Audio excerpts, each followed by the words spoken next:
ചാലി വാ.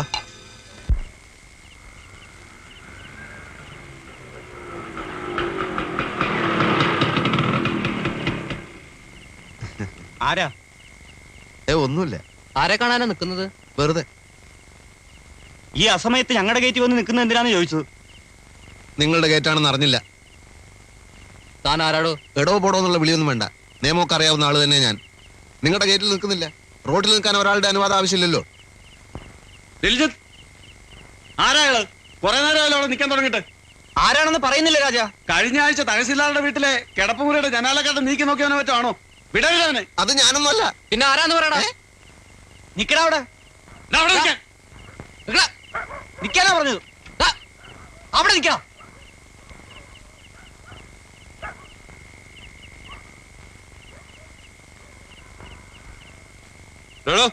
നിക്കടോ അവിടെ. ഇങ്ങോടൂ. എവിടെ ഈ നേരത്ത്? ഞാൻ സെക്കൻഡ് ഷോ സിനിമ കഴിച്ചിട്ട് വരിക. സിനിമയോ? ഈ ഭാഗത്തോടോ തിയേറ്റർ ഉള്ളത്? കൗണ്ടർ ഫയൽ എടുക്ക്.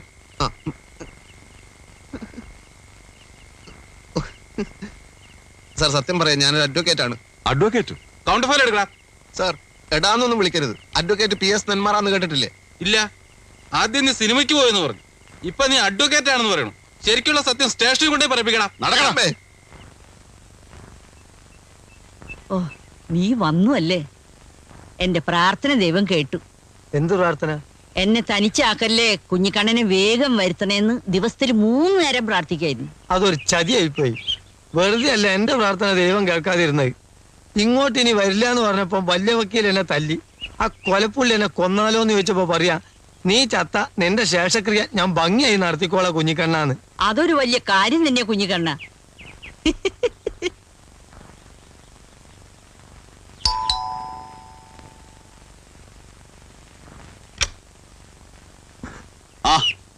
ഒന്നും മിണ്ടാതെയും പറയാതെ എങ്ങോട്ടാ പോയത്? ഉച്ചിപ്പുറത്ത് നാണുമ്മാന്റെ ചാത്തം. പോകുന്ന വഴിക്ക് തോണി മറിഞ്ഞു, വരുന്ന വഴിക്ക് ബസ് അപകടം. ബാക്കിയുള്ളവന്റെ തലവിധി എന്നല്ലാണ്ട് എന്ത് പറയാൻ. വക്കീലേ വക്കീലേ. വക്കീലിനെ ഇന്നലെ രാത്രി മുതൽ കാണാനില്ല. അയ്യോ, കാണാനില്ലാന്നോ? നിങ്ങൾ അറിയണ്ട അങ്ങനെ എവിടെ പോവാൻ. ഞങ്ങൾ ഇന്നലെ രാത്രി ഒരുമിച്ച് പുറത്തിറങ്ങിയതാ. തിരിച്ചു വന്നപ്പോ വക്കീലിനെ കാണാനില്ല. ഈശ്വര, വക്കീലിനെ തട്ടിക്കഴിഞ്ഞു. കുടിക്കാൻ എന്തെങ്കിലും എടുക്കട്ടെ.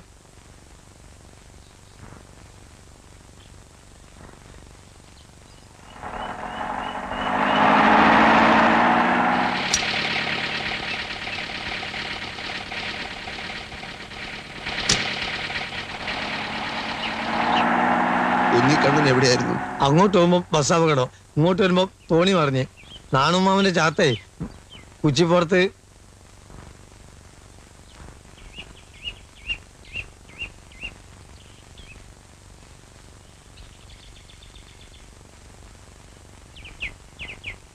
അല്ല, വക്കീൽ ഇത് എവിടെയായിരുന്നു?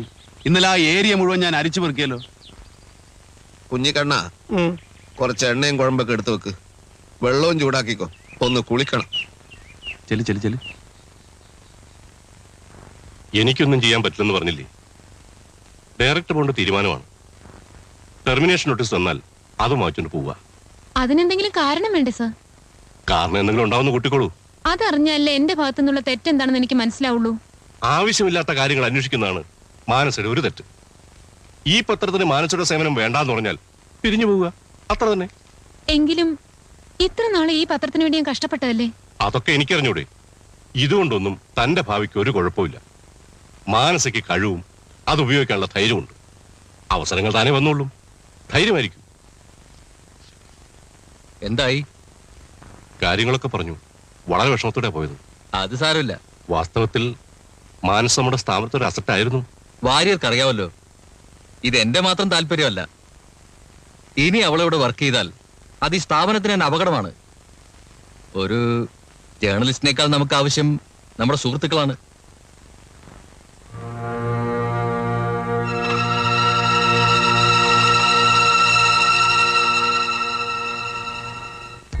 അങ്ങനെ ബെൻ നരേന്ദ്രനെ പരോളിലിറക്കി തന്റെ ജോലി പോയി കിട്ടി അല്ലേ?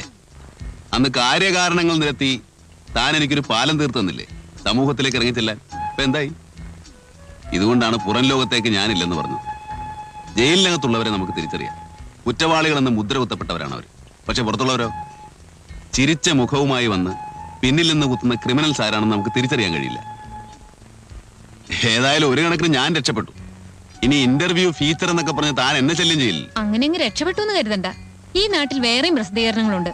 ഒരുവിധം നന്നായി 4 അക്ഷരം കൂട്ടി എഴുതാനാവൂന്നുള്ള അഹങ്കാരമുണ്ട്. ഇതൊക്കെ ആർക്ക് വേണ്ടിയാണ്? ഫീച്ചർ എഴുതി പേരെടുക്കുകയാണ് ഉദ്ദേശമെങ്കിൽ നമ്മുടെ നാട്ടിലെ ചില വാരികളെയും മാസികളെയും മാതൃകയാക്കുന്നതാണ് നല്ലത്. ആത്മഹത്യ, കത്തിക്കുത്ത്, ഒളിച്ചോട്ടം, അങ്ങനെ എന്തെല്ലാം കാര്യങ്ങൾ. എന്നെപ്പോലെ ഒരാളെ പറ്റി അറിയാൻ ആർക്കാ താല്പര്യം? താല്പര്യമുള്ളതുകൊണ്ടാണല്ലോ നമ്മൾ ഇവിടം വരെ എത്തിയത്. അപ്പൊ എന്നെ വിടാൻ ഉദ്ദേശമില്ല. ശരിക്കും ഞാനൊരു ശല്യമായി തോന്നുന്നുണ്ടോ?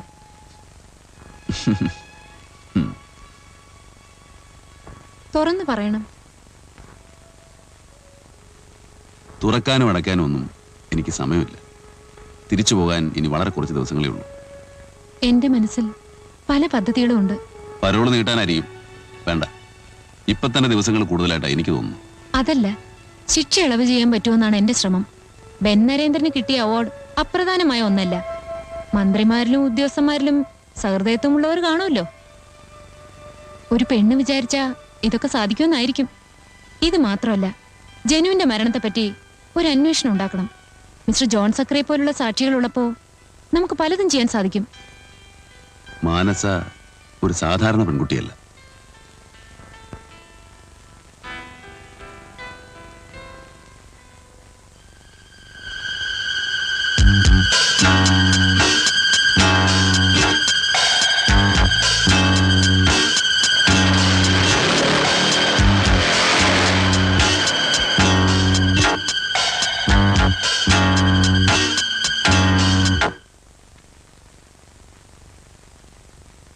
പുസ്തകത്തിന്റെ റോയൽറ്റി ബാക്കി വരാനുണ്ടായിരുന്നതാ. ഇതോടെ ഈ എഡിഷന്റെ പൂർത്തിയായി. അടുത്ത എഡിഷൻ പ്രിന്റിംഗ് തുടങ്ങാത്രേ. ഞാൻ പറയുന്നത് താനൊന്ന് സീരിയസ് ആയിട്ട് എടുക്കണം. ജയിലിൽ നിന്ന് ഇറങ്ങുന്നതിന് മുമ്പ് എഴുതാവുന്നിടത്തോളം എഴുതുക, പുസ്തകാക്കുക. പുറത്തിറങ്ങുമ്പോഴേക്കും നല്ലൊരു തുക ബാങ്ക് ബാലൻസ് കാണും. വക്കീലിന് വേറൊന്നും പറയാനില്ലേ? എന്നാ വേണ്ട. അപ്പൊ ഈ കാശ് എന്ത് ചെയ്യണം? ബാങ്കിലിടണോ അതോ ഡ്രസ്സുകൾ എന്തെങ്കിലും വാങ്ങിക്കണം? ചികിത്സയ്ക്കും മരുന്നിനൊക്കെ നിവൃത്തിയില്ലാത്തവരെ പറ്റി പത്രത്തിൽ എഴുതിയാല് വല്ല പ്രയോജനം ഉണ്ടാവുമോ? ശരിക്കും വഴിമുട്ടിപ്പോയി. അതുകൊണ്ടാ.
മാനസ ഒറ്റക്കിനി എങ്ങും പോകണ്ട. അപകട മരണങ്ങൾക്ക് വാർത്താ പ്രാധാന്യം കുറവാണ്.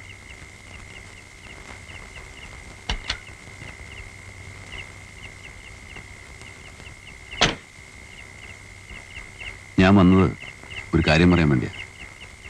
നമ്മുടെ സക്കറിയ സാർ മരിച്ചുപോയി.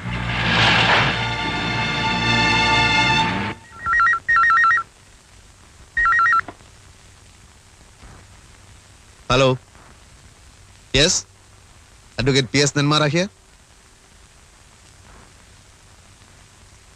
അതെ, എന്റെ കൂടെയാണ് താമസിക്കുന്നത്. എന്റെ കൂടെ ആര് താമസിക്കണം ആര് താമസിക്കരുതെന്ന് തീരുമാനിക്കേണ്ടത് ഞാനാണ്. പേടിപ്പിക്കാൻ നോക്കരുത്. Shut up. ആരാ വിളിച്ചത്? ഭീഷണിയാണല്ലേ? ഹേയ്, എനിക്കറിയാം. ഞാനിവിടെ താമസിക്കുന്നുണ്ട് വക്കീലിനാ ബുദ്ധിമുട്ട്. എന്ത് ബുദ്ധിമുട്ട്? അതൊക്കെ അങ്ങനെ കിടക്കും. ഞാൻ ആലോചിക്കായിരുന്നു. ഒന്നും ആലോചിക്കണ്ട. അതല്ല വക്കീലെ, ഏതായാലും ഇനി പരോള് തീരാൻ അധികം നാളില്ല. ഇനിയുള്ള ദിവസങ്ങൾ വല്ല ഹോട്ടലിലോ മറ്റോ. എന്തിന്? ഇപ്പൊ ഈ ഫോൺ വന്നതുകൊണ്ടാണോ? പേര് പറയാതെ ഫോൺ ചെയ്യുന്നവരും ഊമക്കത്തുകൾ അയക്കുന്നവരും ഒക്കെ ഭീരുക്കളാണ്. എന്നെ അവർ ഒരു ചുക്കും ചെയ്യില്ല. എടുത്തുചാട്ടത്തിനൊന്നും താൻ നിൽക്കണ്ട. കഴിയുന്നതും വേഗം വീട്ടിലേക്ക് തിരിച്ചു പോവുക. കുറച്ചു നാളത്തേക്ക് വീടിന് പുറത്തിറങ്ങാതിരിക്കുക. സമൂഹത്തിലെ അനീതികൾക്കെതിരെ ശക്തമായി പ്രതികരിക്കാൻ വായനക്കാർക്ക് ആവേശം കൊടുത്ത ആളാണ് ഈ പറയുന്നത്. അപകടം വിളിച്ചു വരുത്തിയിട്ടല്ല ധൈര്യം കാണിക്കുന്നത്. കാത്തിരിക്കണം. അവസരം വരുമ്പോഴേ പ്രതികരിക്കാവൂ. ഇതാണ് ഏറ്റവും നല്ല അവസരമെന്നാ എനിക്ക് തോന്നുന്നത്. മാനസയ്ക്ക് എന്ത് ചെയ്യാൻ പറ്റും? സത്യസന്ധമായ ഒരു റിപ്പോർട്ട് പ്രസിദ്ധീകരിക്കാൻ പോലും തനിക്ക് കഴിഞ്ഞോ? അവരുടെ ശത്രു ആകുകയും ചെയ്തു. 11-ാം തീയതി വരെ ഞാൻ കൂട്ടിനുണ്ടാവും. അത് കഴിഞ്ഞാൽ മാനസ ഒറ്റയ്ക്കാണ്. അത് മറക്കണ്ട. പക്ഷേ തോറ്റു കൊടുക്കാൻ മനസ്സ് വരുന്നില്ല. തോൽവിയായിട്ട് കരുതണ്ട. ഈ അനുഭവങ്ങളൊക്കെ പിന്നീട് എപ്പോഴെങ്കിലും സഹായമായെന്നിരിക്കും. ഇല്ല, രാഷ്ട്രീയത്തിലും ഗവൺമെന്റിലൊക്കെ അവർക്ക് മാത്രമല്ലല്ലോ ഇൻഫ്ലുവൻസ് ഉണ്ടാവുക. എന്റെ ഡാഡിക്ക് അറിയാവുന്ന കുറെ പേരുണ്ട്. ഞാൻ ആ വഴിക്കൊന്ന് ശ്രമിച്ചു നോക്കാം. എങ്ങനെ? അസംബ്ലിയിൽ ഒരു പ്രശ്നം ഉന്നയിപ്പിക്കുക, അതല്ലെങ്കിൽ ഗവർണറെ നേരിട്ട് കാണുക. വളരെ സില്ലിയായ ഒരു മാർഗമാണ്. പ്രത്യേകിച്ച് ഒരു ഗുണവും ഉണ്ടാകാൻ പോകുന്നില്ല. പിന്നെ മറ്റൊരു വഴിയുണ്ട്. കുറച്ച് സാഹസമാണ്. വ്യക്തമായ പ്ലാനിങ്ങും വേണം. പക്ഷേ മാനസയ്ക്ക് അത് പറ്റും ആസ് എ ജേർണലിസ്റ്റ്.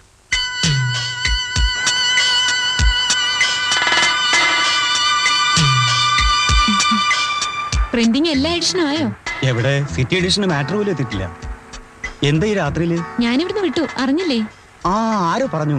സത്യമാണല്ലേ? അതെ, നാളെ രാവിലെ നാട്ടിലേക്ക് തിരിക്കുകയാണ്. നൈറ്റ് ഡ്യൂട്ടിയിലുള്ളവരെ ഇപ്പോഴല്ലേ കാണാൻ പറ്റൂ. ഞാൻ യാത്ര പറയാൻ വന്നതാ. ഞാൻ കമ്പോസിംഗ് റൂമിൽ നിന്ന് പോയിട്ടേ. ശരി.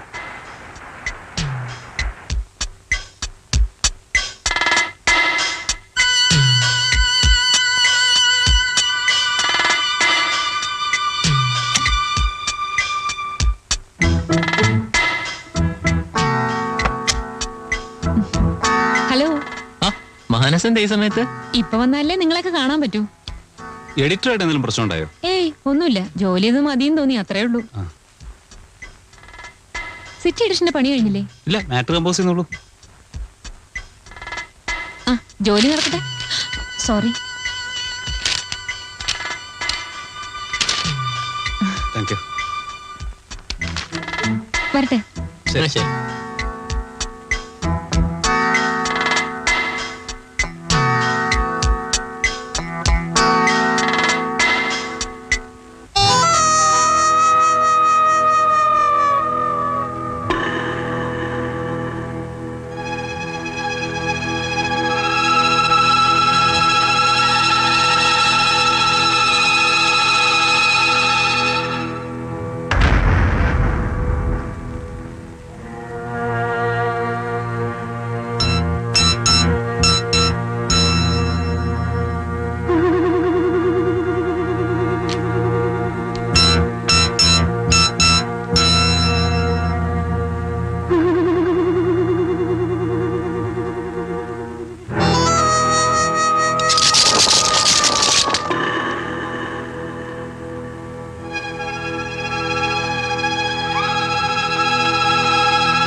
പകൽമാന്യന്മാർ എന്ന് മുതലാണോ തന്റെ ശത്രുക്കളായത്?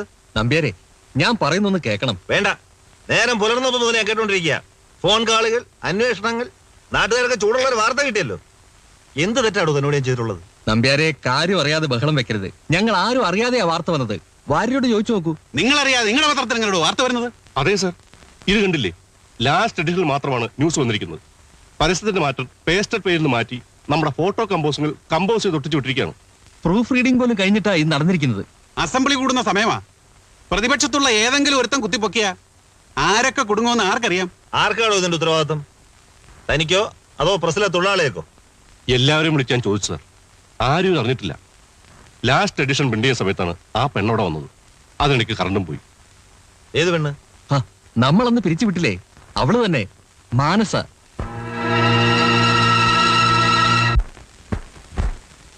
മാനസ ഒന്ന് വിളിപ്പിക്കണം. അവളിവിടെ ഇല്ല. ഇന്നലെ വൈകുന്നേരം നാട്ടിലേക്ക് പോയി. കള്ളം പറയരുത്. സത്യമാണ്. പെട്ടെന്ന് നാട്ടിലേക്ക് പോകേണ്ട ആവശ്യമുണ്ടെന്ന് പറഞ്ഞു.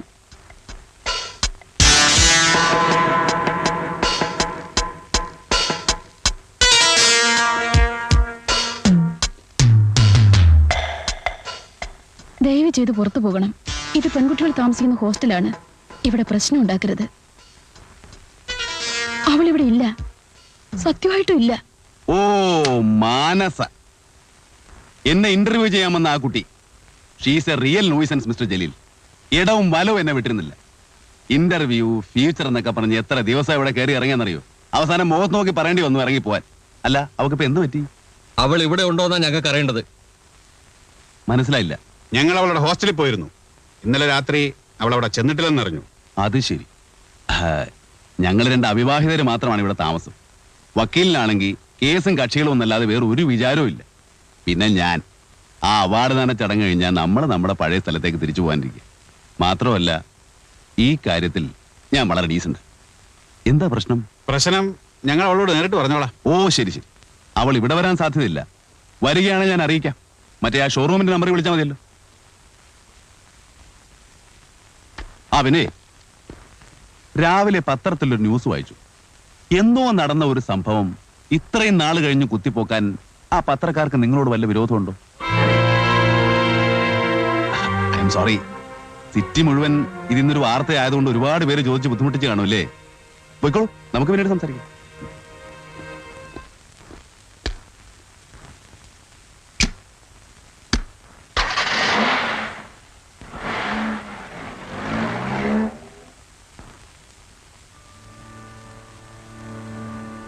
എന്തു പറഞ്ഞു? എന്തു പറയാൻ? വല്ലാത്തൊരു അപകടത്തിലാണ് നിങ്ങൾ ചെന്ന് ചാടിയിരിക്കുന്നത്. അവരങ്ങനെ വിട്ടുപോകുന്ന കൂട്ടരൊന്നുമല്ല. വക്കീലൊന്ന് പേടിക്കാതിരിക്കും. മാനസ സത്യത്തിൽ ഇന്നാണ് ഒരു ജേർണലിസ്റ്റ് ആയത്.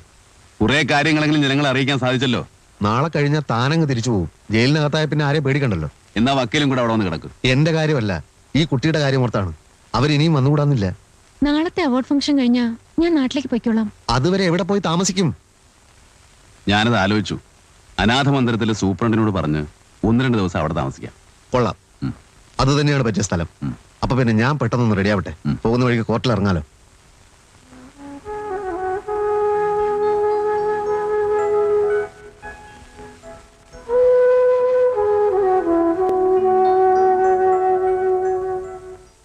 ഇനി ഒരേ ഒരു ദിവസം മാത്രം. അത് കഴിഞ്ഞാൽ വീണ്ടും പോരേണ്ടിയിരുന്നില്ല എന്ന് തോന്നുന്നു. ഇപ്പോ ആരോടും ഒരു ബന്ധവുമില്ലാത്ത ആളായിരുന്നു ഞാൻ. സ്നേഹിക്കാൻ ആളില്ല, കടപ്പാടുകളില്ല, ബാധ്യതകളില്ല. ഇപ്പോ ഈ 28 ദിവസം കൊണ്ട് ആരൊക്കെ ഉണ്ടായതുപോലെ. വക്കീല്, മാനസ. ആലോചിക്കുമ്പോ വെറുതെ മനസ്സിനൊരു വിഷമം. തിരിച്ചു പോകുന്നതിന് മുമ്പ് മനസ്സിനെ അലട്ടിക്കൊണ്ടിരിക്കുന്ന ചില കാര്യങ്ങൾ കൂടി ഉത്തരം കണ്ടെത്താനുണ്ട്.